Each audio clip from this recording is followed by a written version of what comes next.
Hello, this is Blazing Steel from Tripmine Entertainment, and today I'm going to be showing off the Independent Faction Pack 2, a Motley fleet for Star Trek Attack Wing. I had a look online, I couldn't find many people kind of going through what you get with the pack to see whether you think it's worth the kind of value. The pack cost me about 20 quid, or the equivalent of about 25 euros, or about 30 bucks, so it's quite an affordable, friendly pack as opposed to buying everything kind of singly. I think if you're going to be playing the independent faction, it definitely gives you quite a few options. Now, go from left to right in the pack, you get the Dauntless, the USS Dauntless. You get a Vidian warship. You get a Marquis radar, and you get an Andorian battle cruiser. Then looking at the ship's firing arcs, the Dauntless sits with just a forward firing arc. The bottom right, you've got the Harvester Prime, which is the Vidian ship. That only has a forward firing arc as well. The Marquis radar has a forward and rear firing arc. And finally, the battle cruiser, the Andorian, has a 180-degree forward firing arc. So all kind of standard there, nothing kind of super special. Then if we look at the actual cards you get with the pack, you have the USS Dauntless, which is a 2, 2, 4, and 5 ship for 23 points. Has 4 upgrades there, but as you can see, there's no weapon upgrades or crew upgrades, it's just purely the mechanics there. Now, the special text on the card reads, you may equip a crew upgrade as the captain of the ship, and if you do, it counts as a captain instead of a crew upgrade, and its captain skill is printed, the cost plus 3. You may not equip an admiral card to the ship. Quite a nice ability, just gives you a little bit more flexibility. If you say, oh, I love, the crew ability, but you can't run it on the ship, so you put it as a captain with a little bit of a boost. Now, the normal generic version loses one of the upgrades on the bar, and it loses 1 shield and the special ability, so otherwise it's still a decently numbered starship for something with a lot of shields and hull. Its movement pattern, it's got a nice 5 forward, otherwise it's fairly standard with no come about or reverse, just the 3 red there.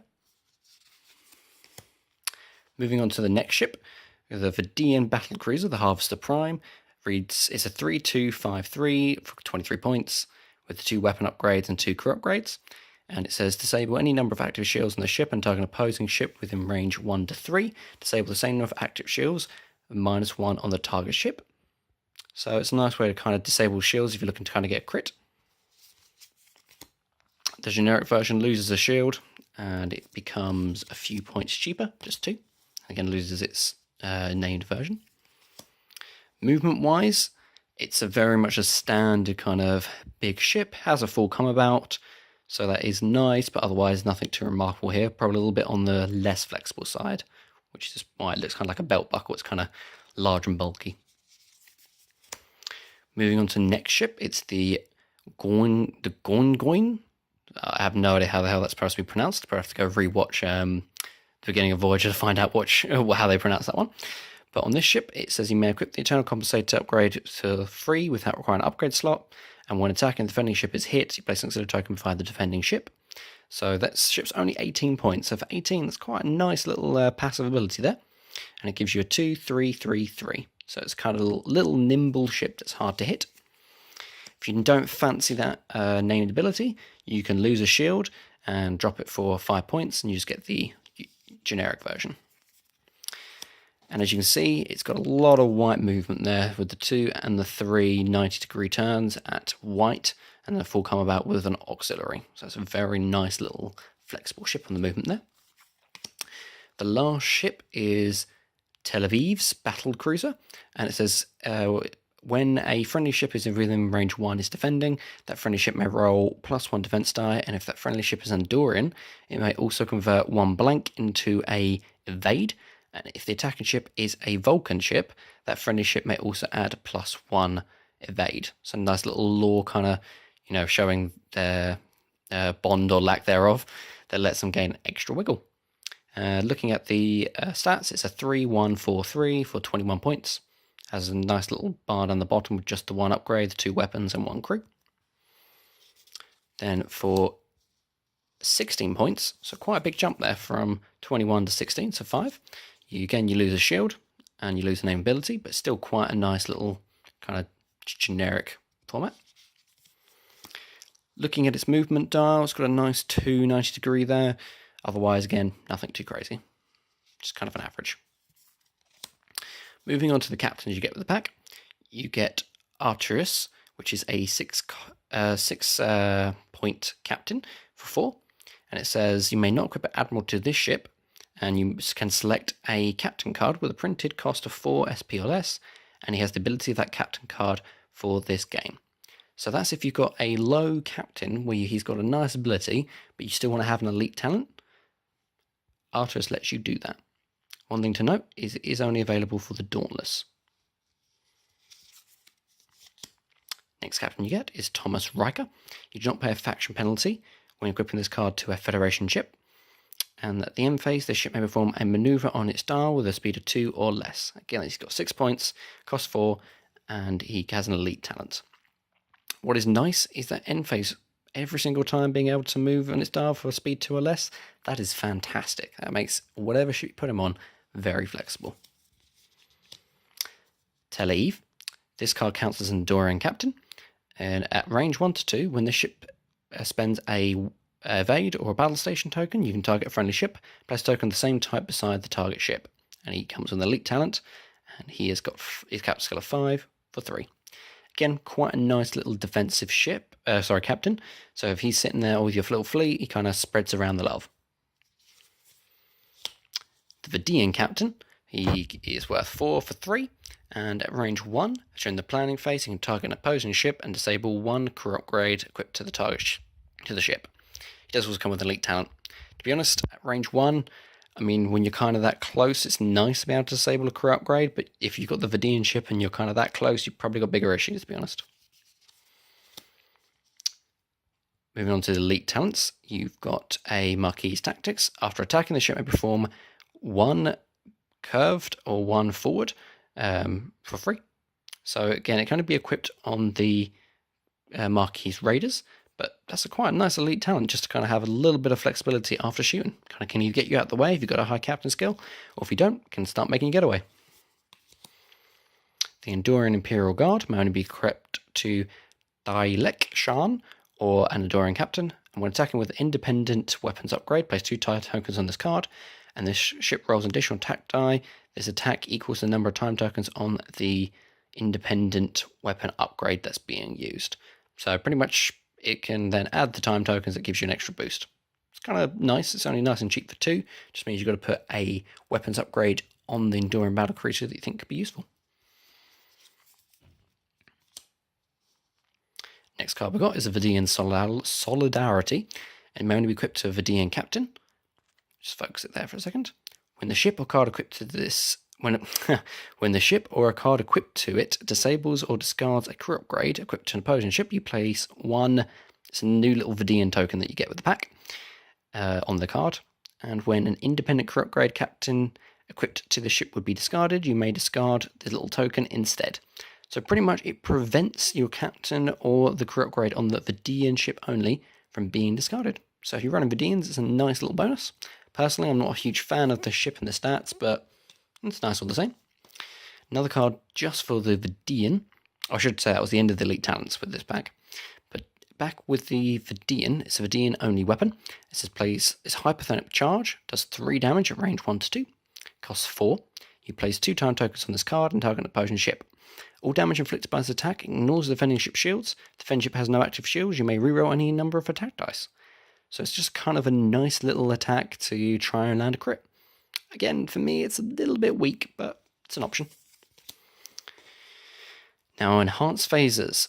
After this ship attacks with its primary weapon, this ship may make an attack with its primary weapon targeting a different opposing ship in its primary firing arc. This costs 3. Now, from what I can see here, the -2, I presume the second roll was the -2 attack die. Now, looking at the majority of the ships you get, when they're already shooting for 2 or 3, to be honest, rolling for 1 or no die is not particularly helpful. But what could be nice if you put this on a 4 attack independent ship, boost up with to 5 or 6 maybe with a few cards, and all of a sudden you're firing for an extra 3. So again, it could be very useful, but to be honest with this pack, you're not really going to do much with it. And you get another one for twice of it. Internal compensators. The ship must have a full combat maneuver on its movement dial to equip this card. After performing a bank or turn maneuver with a speed of 2 or greater, place a auxiliary token beside the ship. Rotate the ship 180 degrees, even if its base overlaps with another base ship. Very flexible card. So for only 2 points, you can just do a free come about after your normal movement. That could be very powerful. In addition, you can equip it to the Marquis Raider ship, the Gondoin, for free. It's always nice. It does have a -3 here, which I presume if it's equipped to any ship other than the Marquis Raider, you must pay the 3 points. So, still, I mean, it could be worth it. The Enhanced Shield Emitters is only for an Andorian battlecruiser and increases the ship's shield value by 2. Already I'm loving it. Combat phase, you may flip up 2 disabled tokens on the shield to their active shield sides, and during the end phase you may repair 1 shield on the ship. Costs 5, and if you're ever running the Andorian, you are running this card because it is fantastic. Healing, great. Extra shields, fantastic. Nothing bad to say about this card. Particle Syntheses. When defending before the roll attack dice step, you roll exactly 1 defense die that cannot be re-rolled or modified. If you roll blank, the attacking ship must choose a new legal target for the attack, and if no other target can be chosen, the attack is cancelled and this card must be discarded. Costs 4, and it's only for the USS Dauntless. And to be honest, it's quite a nice card. For 4 points, you can just nullify an attack. Yes, you have to roll the dice, but to be honest, if you're in a big fight, you're going to be encountering a few different people and a few different attacks throughout the game. Eventually, you're going to hit a blank. Eventually, you're going to cancel something. It's just nice to say, you know what? I see you attacking. Not today.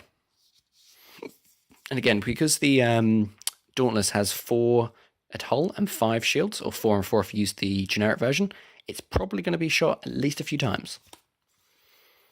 Class 4 Cloaking Device. Place 2 time tokens on this card. Perform a cloak action as a free action, even if it's not on the ship's action bar. Then the ship may perform a Sensor Echo action as a free action if it's not on its action bar. Cost 4, only be equipped to the Marquis Raider. When you think about it, it's already rolling for 3. It's been rolling for a lot of defense die there, but you do lose its 3 shields there. So, I mean, it could be useful to get out of the way, but for me, it's not my playstyle. Onto the crew upgrades. You got Mortra. Action: discard this card, target an opposing ship. Discard 1 crew upgrade equipped to the target ship. So the ship may perform a maneuver on its dial speed of 3 or less, and if it does, it cannot attack this game round. Discarding the crew upgrade. It's nice for 2. As for the not attacking, if you can't attack anyway, I guess it's decent. Move 3 and discard something, but for me, not attacking, that's a big sacrifice. Repurpose cargo hold. This card counts as whatever you like, and you get to add either a weapons upgrade or a normal upgrade to the upgrade bar, and that costs 2. So it's pretty much you can use the crew upgrade or to pretty much count for whatever you want. It's a nice little flexible card, and you get 2 of them. Hero Analydis. Jesus, I need to rewatch Deep Space Nine to find out how you pronounce that. So for him, during your planning phase, you may target a crew upgrade equipped to opposing ship. Place 1 time token on that crew upgrade. Now, normally you then get rid of that crew upgrade. Sorry, the time token even. But what you can do then is target again, and instead you're adding an additional time token. So while this ship is still in play and within range 1 to 2, you can just keep on adding on those time tokens so they can't ever use the crew upgrades. Costs 3, and it's just nice to kind of be doing it as a free action, because during the planning phase. So if any ship is in 1 to 2 there, you're just saying, you know what, you can't use your crew. And that's nice. For 3, I think that's a good ability. Oh, Michael Jonas. So you place 2 time tokens on this card and target an opposing ship at range 1 to 2. The target ship will not perform a maneuver with a speed greater to this game round. Cost 3. If you want to stop a ship getting away, it's a nice little card. Nothing kind of crazy, but you know what? Could be worse. Tahara, only for the Andorian battlecruiser. Remove this card from play and target an opposing ship at range 1. Discard a captain card or admiral card equipped to the target ship. If you're ever at range 1 with the Andorian, it's a great card to have. Everyone would just love to suddenly reduce that ship's captain to 0. A tactic which you could use is to literally just put those shields, the shield card on the Andorian battlecruiser, send it right into range 1, kick the captain out, book it, and then repair your shields, and you're happy. So if you survive that, it's a great strategy. Love the card. Then the pack comes with 4 mission cards.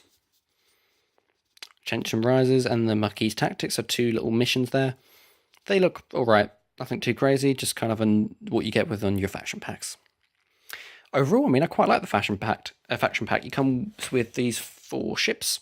Love the Andorian battle cards. Love the Species 116 US Dauntless. It's just a very flexible pack. Definitely a must-buy for anyone who likes to play Independence. Well, thanks for listening. Hope this was educational to see whether you might want to purchase the pack. If you like it, please do let me know down below. And if so, I might do a few more Attack Wing videos. Thanks.